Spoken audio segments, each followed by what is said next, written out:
I'm ready. I'm getting a bit of feedback. I don't know if you Oh, hear that, Taylor. that is probably, Is it me? It's kind of like, no, it's I probably don't know. me. Hang on. Let me just try muting myself real quick. Do you Yeah, still it's hear it? Will, I think. Okay, No, here. That's okay. Well, I can just turn down your. How bad there, is it? there's an echo cancellation. It's just Oh, more of like oh. It says it cannot be changed while recording. But yeah, it's oh, on. It's lit up blue. I can also just It's turn down the on. volume at my end too, which will cause less feedback. I think. Do you still hear it, Sarah? it's just like I can't. I'm gonna have difficulty describing the noise, but it's like almost like a low feedback that Yeah, Oh, it's a I'm low hearing. frequency. Yeah, that's Yeah, okay. like a low That'll. frequency thing. That's okay. As long as Mhm. it's not We can get rid echo. of.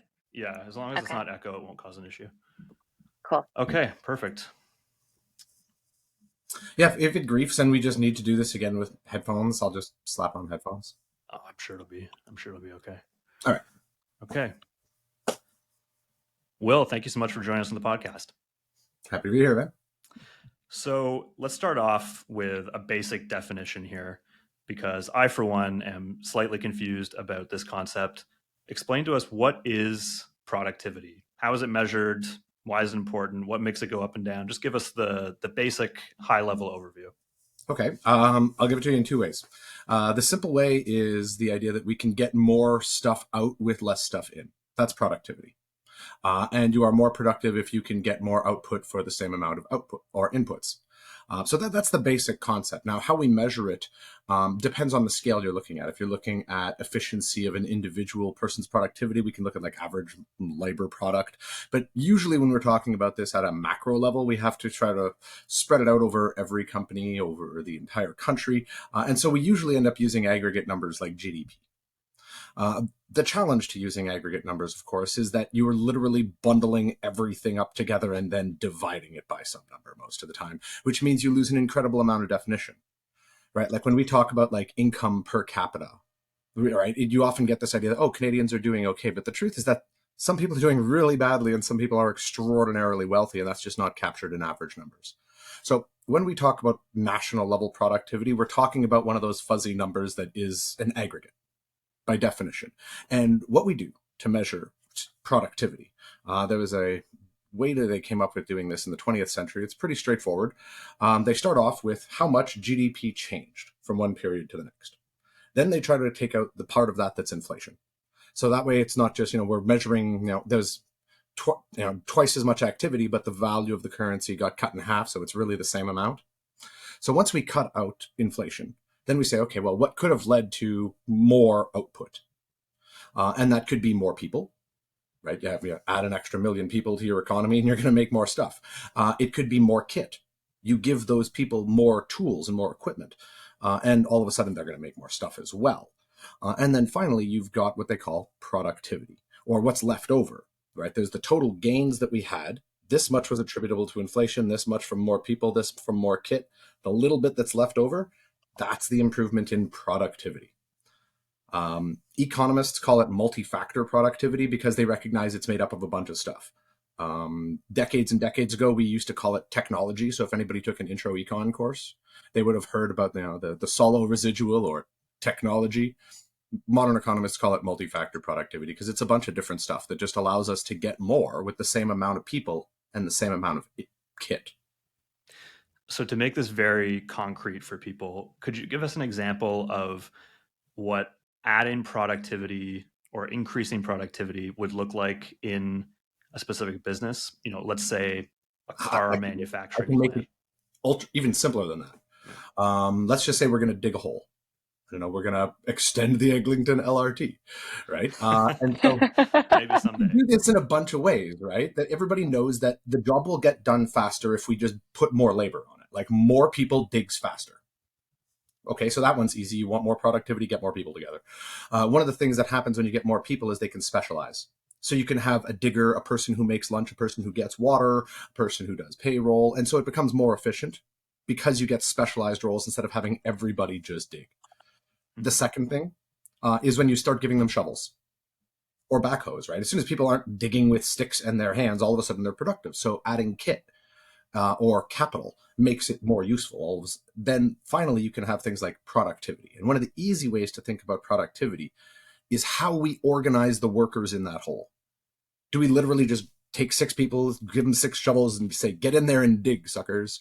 Like, no. Instead, we're like, okay, here's how we're going to do this. These 2 people are at the front digging. These 2 people are moving the dirt out of the hole. These 2 people are then taking the dirt at the top of the hole to some other location. So we start to organize them as opposed to just having 6 people randomly digging around. We specialize their tasks. We organize them a little bit better, and that leads to better productivity. So a lot of people think productivity is like better tech that we need electricity for, but it's really just better organization. We see that in the history of military as well. Just having a better way to organize your fighters can completely change the battlefield. Interesting. So it's not about just bringing more people in to do the same job. It's not about just giving them better tools. It's actually the step that comes after that. Yeah, it's the smarter. How do we work smart, right? How do we get people to, like, even it's something as simple as opening lines of communication from employees on the front line to advise upper management about, hey, there's this stupid problem on the floor. We can fix it. Rather than waiting for management to recognize it, just having that feedback system is effectively a technology for productivity enhancement. It shortens the evolutionary cycle for organizations. And then why do people care about it? You'll hear about productivity discussed in the media quite a bit, in the business press. You'll often hear people saying Canada has a productivity problem. This is a perennial feature of election campaigns here. What are we going to do about productivity in Canada? Why does it matter? Productivity matters because at the end of the day, it's how we get more from less. Given that Earth Day just rolled by a couple of days ago, from a sustainable economics point of view, let's just put it this way. It takes us about halfway through the year before we hit the point of unsustainability, where if we were to stop all economic activity at about June 15th or something like that, it would be sustainable. But it's all the stuff that we do extra that's not sustainable. The idea being, of course, that we are taking twice as much out of the world as it can supply to us. And this is creating tons of problems. So if we want to avoid some of these problems, we need to be more productive. We need to get more out of the energy that we use. We need to get more out of the people we have. We need to get more out of the land we have, because ultimately we're going to have to start using less unless we want to just burn the whole lifeboat. I'm so excited to dive into some specific examples, but first I want to touch on how you go about unbundling some of those numbers that you say go into like that top line kind of productivity estimate. So how do we know what's happening from sector to sector when it comes to productivity? Usually we look at outputs per unit of inputs. One of the easy ways to do it, ILO, the International Labor Organization, uses it a lot, is labor productivity. Basically, what is the total amount of GDP generated for each hour of labor in that particular industry? Because we have payroll stats, since they remit it to CRA, we know exactly how many hours they paid for, and we can add up the total amount of revenue in that industry, so we can pretty quickly see how much revenue is generated by this much activity. Now, the smart way to do it, of course, is to look at value add per amount and per number of hours, because you will get intermediate products that you bought and then you added a little bit of value to. So the idea is to look at sort of value add per unit of time. So and the idea is that if we can add more value with the same 1,000 hours of time, awesome. So are there areas of the economy that are performing better than others? Yeah, absolutely. But it's challenging to understand why, because they're not all on an even playing field, right? One of the easy ones that always has a hyper amount of productivity, and the industry groups love to tout it out, is the energy industry. The energy industry, because it does not require very many people to operate it, generates an enormous amount of GDP per hours of labor. Extractive industries are the same thing. In my hometown, there are about 15% of the number of workers in the mines as there used to be back in the 70s, and yet output from the mines is higher today than it was then. So in many cases, a sector that uses a lot of technology will often appear to have enormous labor productivity. So is that why the services sector kind of drags down the rest of the numbers?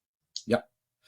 Because at the end of the day, how much kit can you really put into making a coffee faster, or doing someone's taxes faster, or being a musician who plays live? right? It's not like if I give me 3 guitars, I can create more value at the show, right? I can only play one at a time. Therefore, I can only create so much value. You mentioned the mines in the town that you grew up, and that So, makes me think about what the impact of productivity is on workers who are doing the job. Is it a positive thing for workers when productivity goes up, or does it mean there are fewer people needed to actually work in these businesses? What's the relationship between, how people who work in the economy do personally and our national productivity figures? okay, to answer this properly, there is what can happen and there's what does happen. Okay. What can happen is you can spread around the prosperity any number of ways, right? You could have a worker co-op that's owned directly by the workers and all the productivity gains goes directly to their pocket, no problem. On the other hand, you could have a situation like we've seen for most of the last 40 years where worker productivity hasn't translated into real wages for workers. And that's been a major theme with supply side economics for the last 40 years, unfortunately. We have been leaning into making it easier for the supply side of the equation as opposed to the demand side. I think we're probably going to see a swing back over the back half of my life, but we'll see if that turns out. Can you clarify what you mean by that, the supply side and the demand side of the equation? Yeah, the supply side is usually when we think about like a basic kind of business, the most basic way to describe the inputs of a business is that there's labor and there's kit or there's capital, right? There's stuff and there's people. And who gets the gains from our activity? Who captures it? Is it the workers or is it the people that own the machinery? And that's sort of the way to see it, right? Like when we run a Subway restaurant, is it the workers who make more money when they run through more sandwiches, or is it the owner of the franchise? So that's sort of the idea there. When you're looking at how the gains are spread around, it could be spread around any way we like. How it's gone for the last 40 years has not really been very handy for the workers. A lot of productivity gains have not really translated into higher real wages or purchasing power for workers, unfortunately. Those that have captured it have largely been in what we would call creative industries. I don't mean like bloggers, I mean like computer coders, people Mhm. coming up with, biotech advances, stuff like that. So that's what I mean by creative sort of industries as opposed to routine industries. Something where you have to keep doing a different thing all the time. Those people have been earning more of the benefits of productivity. But if you're in a more routine job, routine services, routine labor, you really haven't gotten most of the benefits of productivity enhancement. So if I'm, just a ordinary Joe Schmo, which I absolutely am, then why should I care about that? is this Oh, is this something that I okay. should care about actually? Like Like, personally, does it matter to me? Yeah. yeah, yeah. Macro wise, it does matter a little bit, right? Because at the end of the day, if we lump everything together, if we have a largely unproductive economy, what it means, or rather, I shouldn't say an unproductive economy, because we have a really productive economy. But if we fail to keep making it more productive, we're going to have a hard time facing the headwinds that our economy will face in the next 50 years.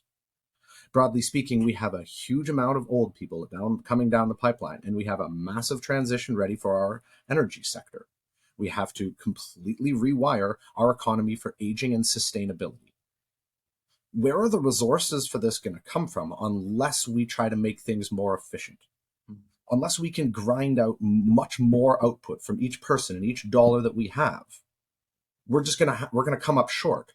Eventually, somebody's grandfather is going to end up with cat food for lunch instead of a proper meal. And if we don't want our elders to be in a bad place, and if we want to be able to succeed at this energy transition, so we don't say, I don't know, wipe out the human race in 500 years, then we better start thinking about productivity. Okay. So there are broader social benefits to Mhm. improving productivity. Okay. But Yeah, But it's how does that motivate people? Sorry, but how does that motivate people still on an individual level? Because we can sit here and we can talk about how productivity is good for increasing, our standard of living. It's good for kind of like the future of the generation that's kind of here in the workforce. But how did what kind of incentives are there any incentives at play at like an individual level, I guess, right now to day to day that are we can incentivizing people to become more productive? we can make them. An easy example of an incentive for productivity, you might say, is the carbon tax, which sounds really weird to most people. But the idea is that it's designed ultimately to get people to shift their consumption from one category of energy products to another category of energy products. And in that sense, what it's doing is it forces people to become more efficient. It forces people to be like, do I really have to drive to the store? Do I really have to drive to see my friend for the like sixth time this week to have a smoke in the parking lot? Like that's sort of the thing that comes up with it. As soon as you start making people pay the full cycle cost of their activities, they start to wonder whether or not maybe they should. It's like, for example, one of the ones that they did years ago was start putting little service fees on things. And in general, many people just revolt automatically at the principle of a service fee to access anything because I'm a taxpayer and it's supposed to be free. The problem is you'll get some people that want to, because it's free, think they should go to see their doctor every week and turn it into a social visit. Well, that's running up the bill for the taxpayers. So we want to sometimes speed bump people from just using a thing like it's limitless. And that leads to more efficiency. So things like a carbon tax actually do that a little bit. So there's policy interventions that you could make that, create incentives for people to, I guess, spread around the benefits of productivity in a way that's more personalized. Is that what you're Yeah, if saying? you want something that's really easy, like really basic, you just do profit sharing with your employees. You give them stock options. You give every employee stock options. Every employee who works at a co-op cares about productivity because it goes directly to them. Everybody who banks with a credit union cares about the productivity of their capital because it immediately results in savings for them. So it's really trying to line up some of these incentives. And I think, unfortunately, we don't spend enough time motivating employees to care about this. We try to pretend that they should be loyal to the firm or some other ridiculous thing. But like most of the time, your job's been posted before your obituary. So most firms aren't very loyal to their employees. And yet they're expecting their employees to come to bat and to hand over all of the fruits of productivity to the Right. capital class, Right. the owners of capital. So my concern ultimately, when it comes to productivity, is not that we don't need it. We absolutely need it, but it's not necessarily being evenly spread around. Okay, well, you mentioned something earlier that I want to get to as well, which was you said that actually does have a fairly productive economy. So, could you talk a bit about how we compare to the rest of the world when it comes to productivity? We are about 10th out of almost 200 countries in terms of It's just pretty looking good. at like sort of GDP per capita, which is a really rough way of measuring the accumulated productivity of your economy over time. All right. However, you would still have to filter it out for more people and more capital and stuff like that to really measure productivity. Canada has a lot of things that help make it productive. So some of these are pretty obvious. One, we live next to the biggest consumer market in the world. So that's super convenient for us, quite frankly. And they happen to need natural resources on a regular basis. So a lot of our economy is designed around extractives to sell to them. And that makes us relatively prosperous. That generates a lot of wealth in our society.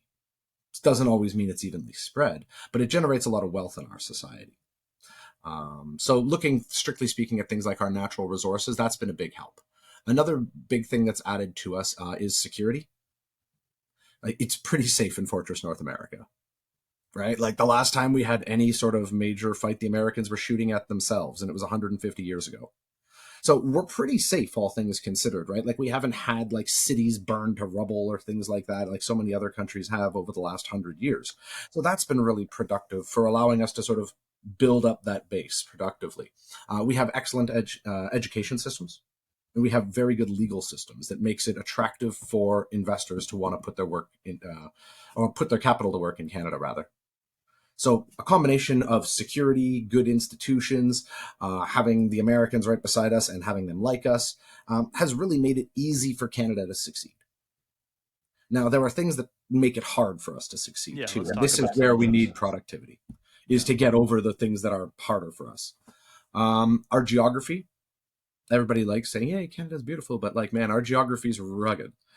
If you were to break us down by sort of natural countries, you might say, by like watersheds or climatological regions, there are like 7 Canadas in the space of legal Canada. And this means, of course, that their economies are organized very differently. And the big problem is that they also don't trade with each other very much.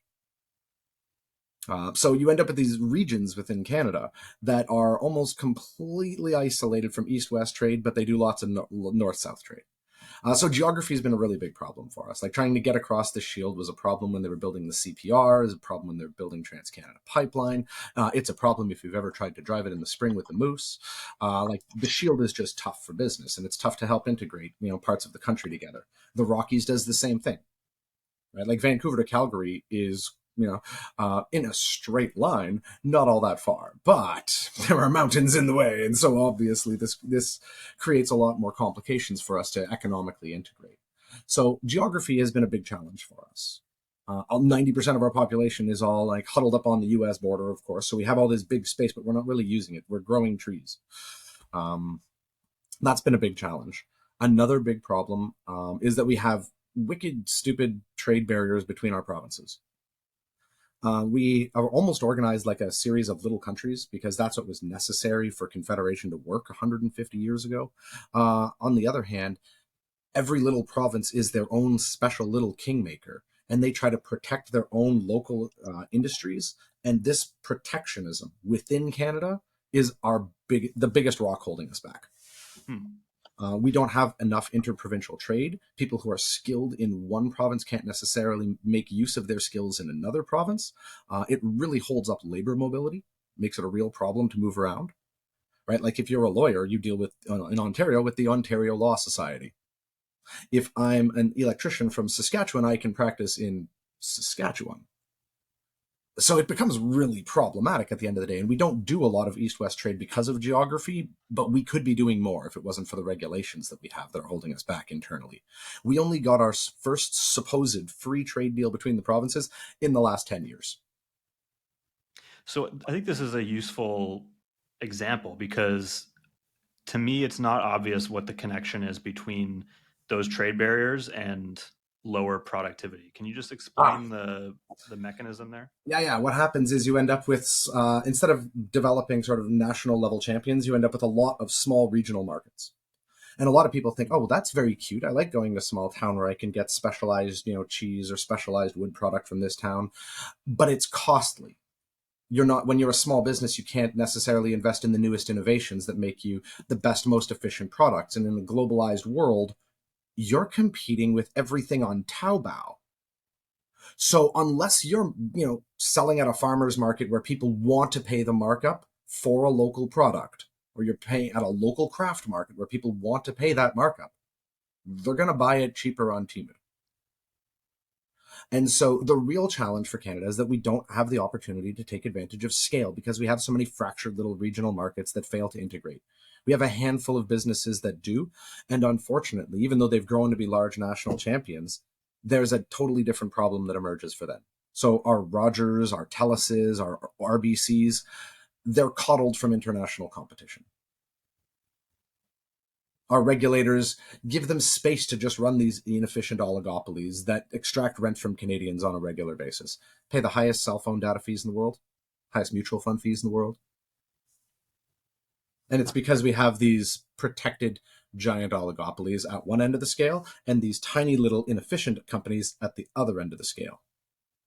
So we need to move the little companies into more efficiency by offering a bit more support, by offering them access to bigger markets, by trying to create policies that make it possible to have interprovincial trade. Like the fact that you can't buy Niagara wine in Montreal is stupid. No, the fact that started on the wine. Oh my God, the fact that I have to it's a problem for me to drive 3 cases of beer across the border, from Hull to Ottawa. It's just weird. And it's inefficient at the end of the day. And it prevents us from integrating some of these markets. It breeds less competition because I'm the only brewery in my local market. No one competes with me, so why should I invest in better tech? Right. And if I'm a big Canadian bank, I don't face a lot of international competition in my protected domestic market, so I will slowly adapt. right? They're very protected. They've got nice big fat profit margins, and they are slow. They're very, very slow to innovate. They don't need to innovate, and so they don't. So, if a key piece of heightening productivity is getting provinces to work better together, what does that first step look like? Hmm. You would need to get a bunch of premiers together, and you would have to Right. get them to honestly recognize that they will have to give up some of their individual fiefdoms. This is going to be politically very hard because every province has their own protected industries that they want to make sure thrive so that there's employment, so that there's payroll for the province. Every province sort of stands alone, a little bit like a mini country in that regard.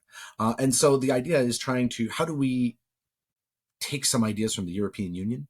Because they've actually got more labor mobility in the EU between countries than we have in Canada within a country. Doesn't make Can a we whole talk a little bit about the EU? Like, what do they do really well that we haven't been able to exercise? Well, one of the main reasons that the EU worked in a way that Canada didn't is we haven't really had an overriding military threat and like bombed out cities and millions of dead bodies. I hate to be dramatic about it, but that sort of thing has a really galvanizing effect on the idea that we should get along for mutual prosperity because, fighting each other with knives every 10 years does not lead to prosperity. So the Europeans kind of, having gone through the crucible of imperial destruction, have realized that the kit that made them the most advanced region in the world has escaped, and that individually, no country of 5 million people is ever going to rule an empire like that again. So they have to band together. Canada hasn't hit that point yet. We're just like, whatever. Our 7 regions just keep trading with America, and our biggest fear is that the country falls apart and we just become American. To say something highly contentious, just for a moment, we have to do the thought experiment. Canadians would be better off substantially in terms of their standard of living if we just all became American today. You're gonna have to Now, explain that. yeah, economically speaking, we would all be better off. We would have access to cheaper services. We would have overall a higher GDP per capita, right? We would have access to better, cheaper stuff. We would be integrated much more with our trade partners to the south.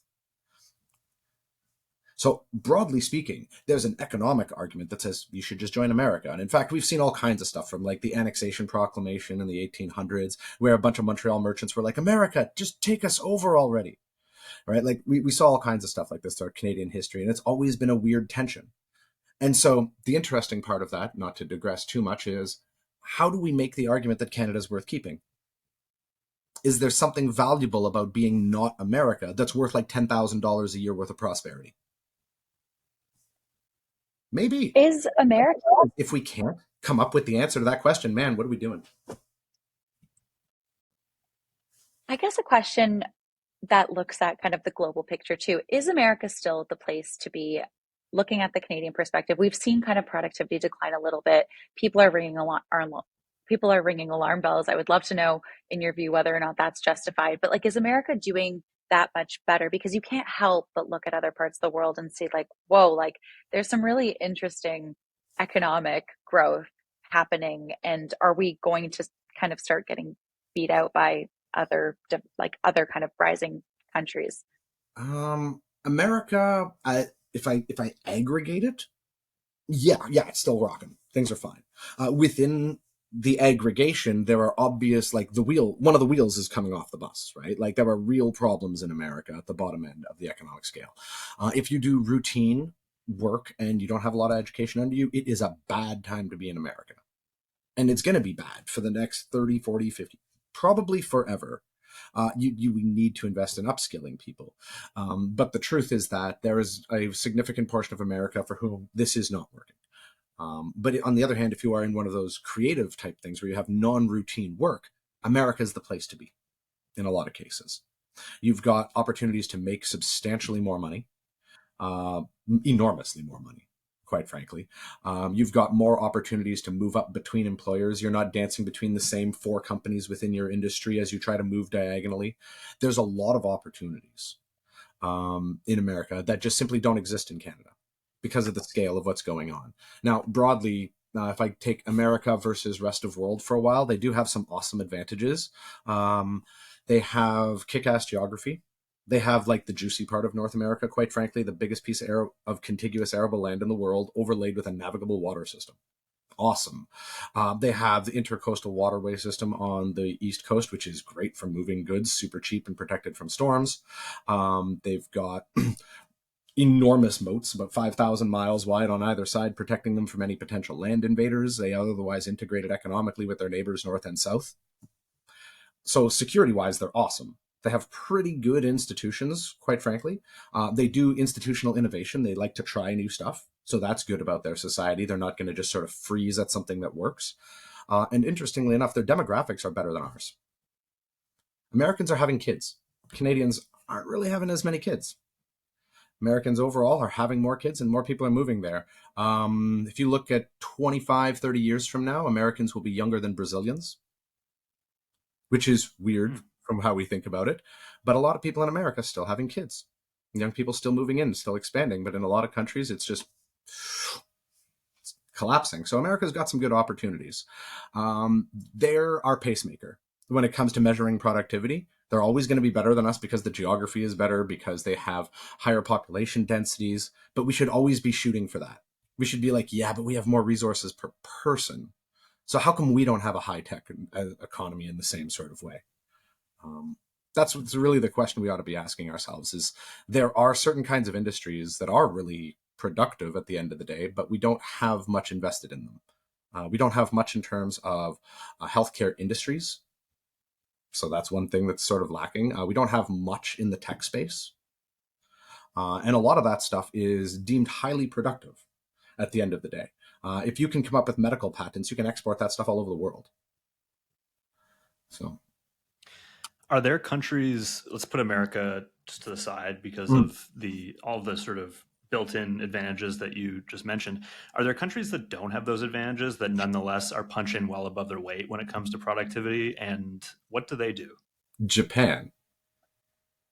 Japan, from a geopolitics point of view, is kind of a crappy piece of land to try to work with in the industrial era. They don't have nearly enough food to grow to feed their people. They don't have almost any natural deposits of industrial metals or energy sources.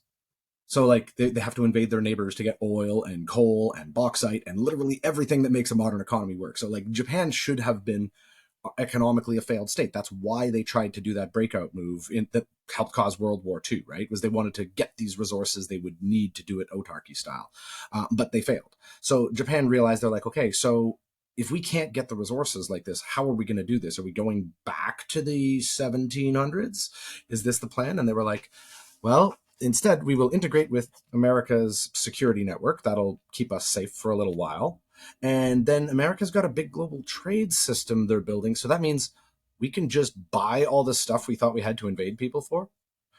Okay, so what are we going to sell to them? And this is where Japan came up with this sort of problem. What can we possibly sell to them in order to generate the capital to import stuff like food and energy that we need? And so they came up with the idea. Part of this had developed during the late 1800s, early 1900s, but Japan had focused on trying to become a very technically strong economy. Because they knew they were always short of resources, they were always about efficiency and productivity. How do we get more with less? How do I get more rice out of this acre of land? How do I get slightly more steel out of this raw iron ore? How do I get like 1 extra mile per gallon out of this fuel tank? And so it was a necessity that drove them necessarily to do it. But what enabled them to do it is they had a good education, a good financial system, and most important, they were able to integrate with the Americans. So the Americans were like, yeah, we'll cover your security for a little while. Just build a bunch of stuff and sell it to us. So Japan, that had a largely productive economy, was able to do manufacturing cheap. They were the first sort of Asian tiger economy, and they were like, we're just going to build cheap stuff for America. And you learn and have a lot of experience running factories. They became key American factories supporting the Korean War, which gave them a lot of the tech know-how to run massive industrial plants as well. But ultimately, the Japanese had a good system. They had a good system, and that's what allowed them to overcome. It was good institutions. In fact, it was so popular that the Koreans just like wholesale copied their system. The Japanese system was called the Keiretsu system post World War II. Before that, it was called Zaibatsu. The Koreans, after they expelled the Japanese, were just like, huh, nice factories. We're just going to keep running this the exact same way that we did before, except we're going to call it a chaebol system. But it's otherwise the same sort of idea. So Korea, that also has tricky geography to work with, became remarkably successful by focusing on productivity by good institutional systems, good factory design, good worker integration. And that's really allowed them to go far. America never had to do that, right? Like they just got a bunch of free good land. So like honestly, they could make stupid policy mistakes for 20 years and they'd be fine. If Japan makes one policy misstep, things go wrong. So it's been sort of a mother of necessity to some extent that they had to get good, otherwise the lights go out. Whereas in America, they could fumble around a little bit and just sort of ride it. And that's Canada's disease. It's been easy to win as Canada. We haven't had to try. And so if we don't start trying, we're going to slowly coast while other people catch up and go a little bit past us. That's what's been happening the last 30 years. We've been coasting. Have policymakers done anything in recent memory that has moved the needle on productivity? I do like that interprovincial trade deal. I hope that it bears more fruit.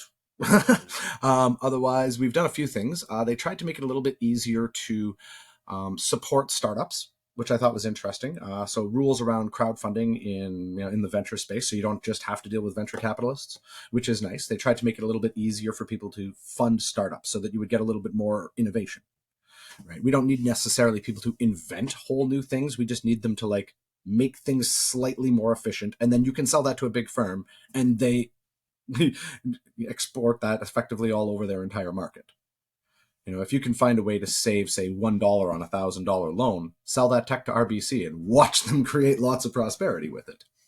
But that's really what we need, is a lot more innovation. And so I've been happy to see investments in innovation services. I've been happy to see regulations changing around things like crowdfunding to make it easier for startups to get access to cash. Because we have a lot of very well-educated people in STEM fields in Canada, but we don't have necessarily good policies for converting that STEM research into innovation. We tend to focus a little bit much on trying to get engineers to invent stuff as though that's the secret to prosperity. Usually the secret to prosperity is just doing things marginally better.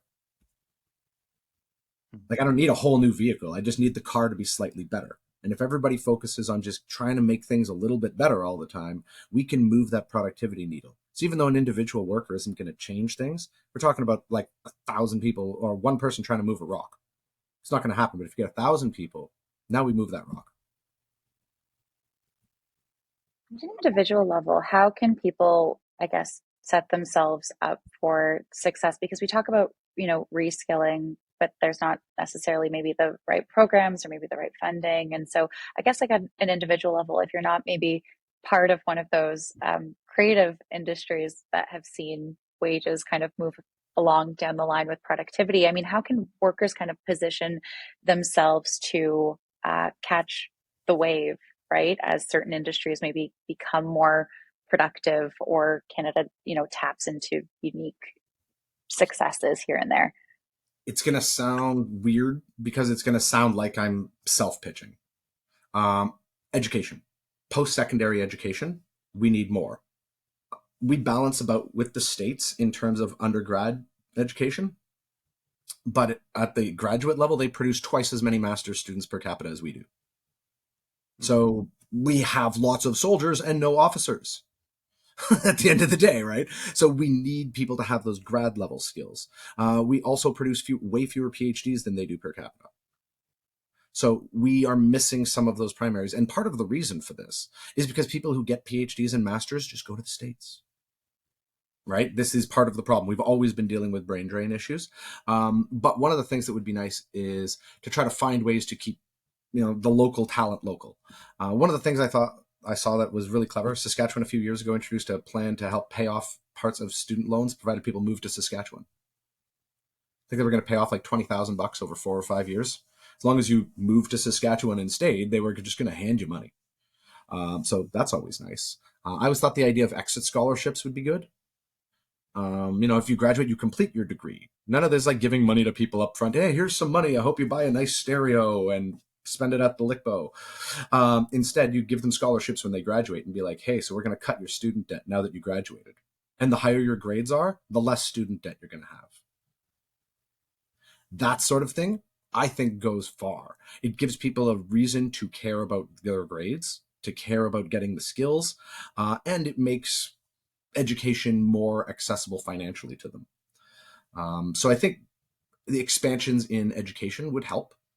One of the other things that we need to do, I don't have a good program for it though, is sort of shifting the culture window on can middle-aged people go back to school? Because, man, I have a bunch of my friends who are middle-aged who are all very happy about the idea that they'll never have to go back to school. They've got this idea that going to school is something kids do or something proto-adults do that grown-ups don't do, which is totally stupid. It's totally stupid, but it's mostly tied to the idea that they're like, well, I'm done that stage of my life now and I don't want to go back. So there's this idea that, you're reinventing yourself. You have to give up your identity. You have to humble yourself to go to school. And that creates a barrier. Right? And if we could just get rid of that stupid culture barrier, it might make it easier for us to upskill people who are losing their jobs due to things like AI, automation, etc. And it would make it a lot easier for us to upskill first-generation immigrants who are coming here. Their human capital is wasted. The second generations are our superstars. We need as many as we can get. But the first gens, we're like wasting a whole pile of human capital by having veterinarians from Albania drive cabs. That's stupid. We could do better, but we don't. So I think there's a real big need for us to invest in education, particularly later education. So people who are like mid-career, that needs to be there. And I think we need to lower the burden for young people to seek higher post-secondary education. Because if you're getting out of undergrad and you're already $80,000 in debt, you look at a master's and you're like, yeah, I don't need another 50 grand worth of debt for what, $6 an hour?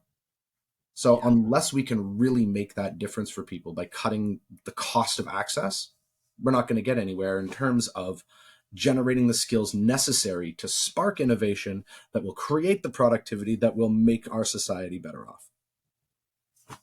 There's a weird series of dominoes, but one of the key ones is making sure we finance education. In the last 30, 40 years, every time governments in Canada have had to choose between healthcare and education, they've chosen healthcare. It's a vote getter. It works. Young people don't vote. Old people vote. Old people don't care about education. Old people care about healthcare. So we have consistently underfunded education in this country and prioritized healthcare. It's not saying healthcare shouldn't be important. It's just that we should recognize the value in the long run. We're not going to be able to keep paying for that healthcare unless we have the educated workforce necessary to create the surplus to keep all those old people alive in a comfortable way. Right. So sorry, that's I the completely nerd out education. on you guys. That's sort of what happens when you go down the 4 or 5 steps down the Wikipedia rabbit hole. No, that's why we're doing the podcast, because we're trying to get down the rabbit hole. This is really helpful. I just had a follow-up to that too. So that's kind of the education piece. And does that at all tie into why it's so difficult to get executives in this country? Like, I can't help but think, but it's like really hard to hire CEOs to like grow big companies. We've been talking about this a lot with Shopify, and those are the companies that ideally would drive innovation and productivity. And is that the same conversation, or is that just a totally different problem? It is. It's going to sound even more self-serving. Because not only do I provide higher education services, but the specific area that we are lacking in is business education. We churn out fewer business grads per capita than our near peer, the United States. They are producing business people. They are producing entrepreneurs that know how to think about business and do net present value calculations and know about how to create value. We are producing not enough business grads. So I realize I teach graduate programs at a business school, so it sounds like I'm driving business to my own shop. The fact remains that these are not even my conclusions, right? These are Roger Martin's conclusions, right? This is a fantastic book, quite frankly, on the argument about what Canada needs to do in terms of enhancing productivity. It was written by my old boss at U of T like 10 years ago. But they And what's it called? What's Just the so our name of the book? listeners. Yeah. It's from Canada, What It Is, What It Can Be. It's written by Roger Martin, who set up the Martin Prosperity Institutes. He does research on productivity and cities. So he he literally wrote the book on this topic. So I encourage, it's an easy enough read, but it also has some macro weight behind it. So if you are educated, it is not a pop press book. If you are not educated in econ, it's also accessible. It's one of those things that manages to have a foot in both worlds really well. And I hope if I ever write a book that I can emulate as well, making something that's pretty technical, ultimately accessible. But I think it's pretty good, honestly. And Roger pointed this out 10 years ago that we need more people trained in business school. We need more people trained at grad school. At the end of the day, we have a serious problem in Canada in terms of the number of directors. Weirdly enough, my wife's a corporate lawyer, and she can tell you one of the major problems they run into is overlapping directorates, right? Where you have just simply not enough skilled people to be a director of the thousands of companies that operate in this country. Like we have, 3,000 mining and energy companies, and every one of those requires a board. So do we have 25,000 directors lying around? No, not unless they wear 6 hats at a time. So that's usually what happens, is you end up with directors who've got divided attention, and it's hard for them to focus as much as they should necessarily on the individual companies before them.